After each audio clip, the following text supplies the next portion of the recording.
Imagine waking up tomorrow with no phone, no internet, no TV, no music, no books, no games, just you and the world outside. Sounds painfully boring, right? But here's the strange part. For more than 99% of human history, that's exactly how people lived. And yet they probably felt bored far less often than we do.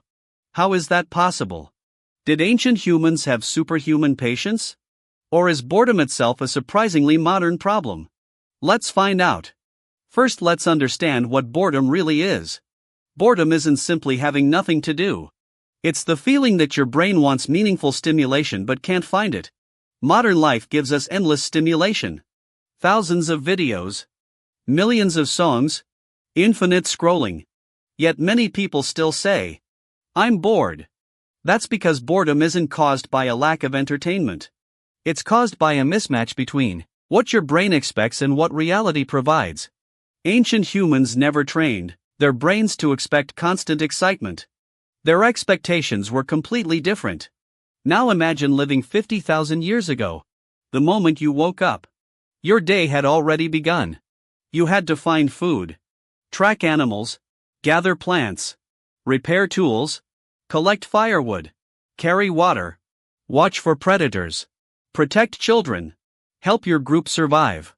There wasn't a long list of optional hobbies. Survival itself was the activity. Every single task mattered. Every decision had consequences. When your life depends on paying attention, your brain rarely asks, "What should I do now?" Our brains evolved in exactly this environment. They were built to solve problems. Where are the berries? Did those footprints belong to a deer?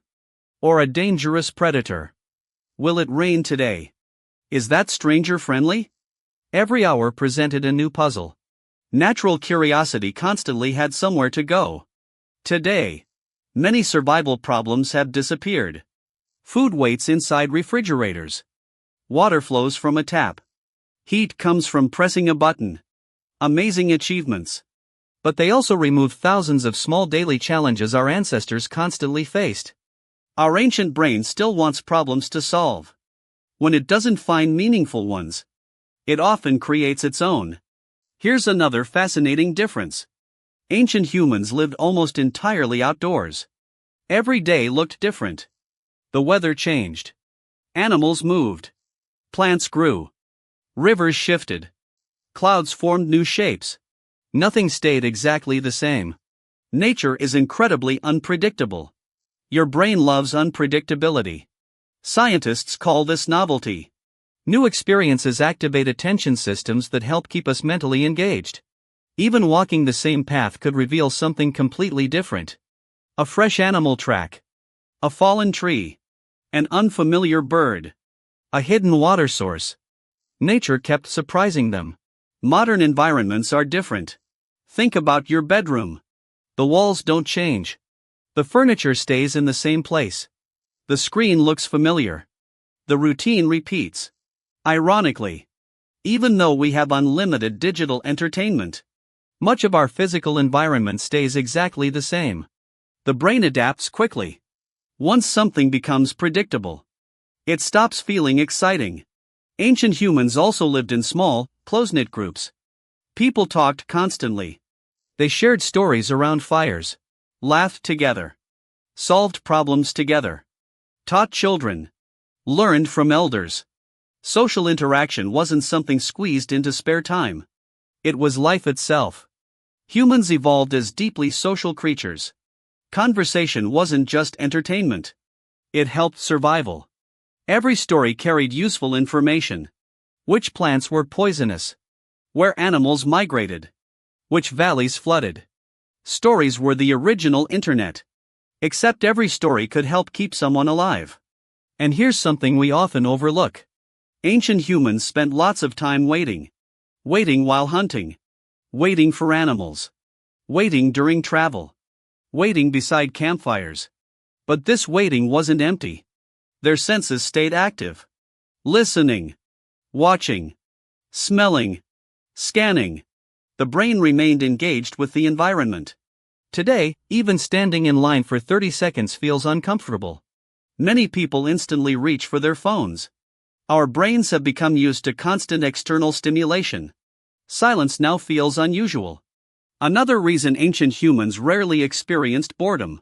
They couldn't multitask the way we do. When making a stone spear, that was the only task. When preparing food, that received full attention. When walking through forests, their attention stayed on the forest. Modern life constantly divides attention. Messages interrupt conversations. Videos play while eating. Music plays while studying. Notifications appear every few minutes. Our attention becomes fragmented.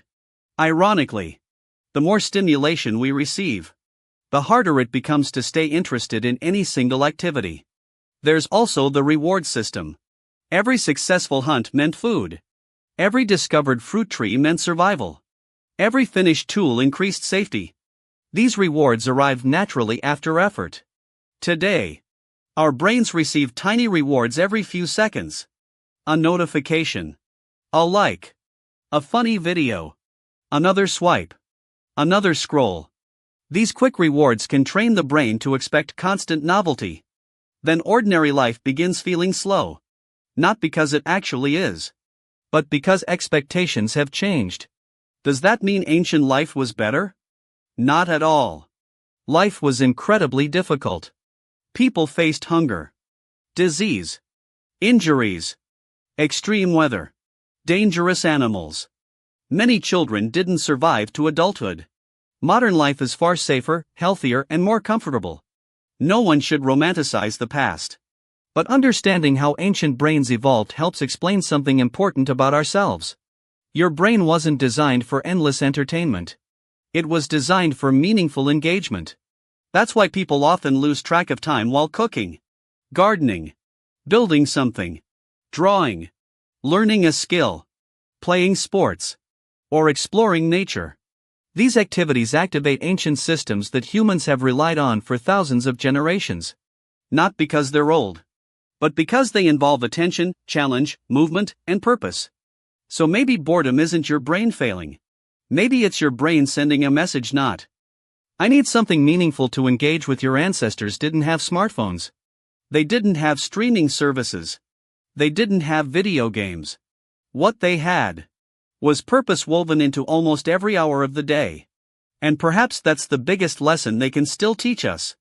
The opposite of boredom isn't endless excitement. It's meaningful engagement. Because in the end, humans didn't evolve to consume experiences. We evolved to create them.